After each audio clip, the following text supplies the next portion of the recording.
அதே மாதிரி தேங்காய் தீபம் ஏற்றுறதுக்கு வந்து சிகப்பு திரி போட்டு பயன்படுத்துங்க. அப்படி சிகப்பு திரி உங்களுக்கு கிடைக்கல அப்படின்னா முன்னாடியே வந்துட்டு வெள்ளை திரியை வந்து நெய்யில் நனைச்சி குங்குமம் தடவி நல்லா காய வச்சு எடுத்துக்கிட்டிங்க அப்படின்னாலுமே அந்த திரியையும் நம்ம பயன்படுத்திக்கலாம். அதே மாதிரி அது கூடவே நம்ம வைக்க வேண்டியது பார்த்திங்கன்னா ஒரு எலுமிச்சம்பழம் வைக்கணும், விரலி மஞ்சள் வைக்கணும், வெற்றிலைப்பாக்கு வைக்கணும், 2 வாழைப்பழம் வைக்கணும். அது கூட நம்ம வைக்கக்கூடிய எல்லா நைவேத்தியங்களையும் வச்சு இந்த தேங்காய் தீபம் அப்படிங்கிறது பச்சரிசி பரப்பி வாழை இலையில் நம்ம போடணும். இதுதான் அந்த எளிமையான முறை.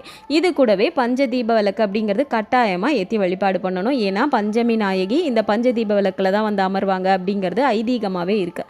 அப்போ இந்த பஞ்சதீப விளக்கு வந்து பார்த்திங்கன்னா 5 முகம் கொண்ட ஒரு குத்து விளக்கோ 5 முகம் கொண்ட அகல் விளக்கோ தனித்தனி அகலோ கூட ஏற்றி வழிபாடு பண்ணலாம்.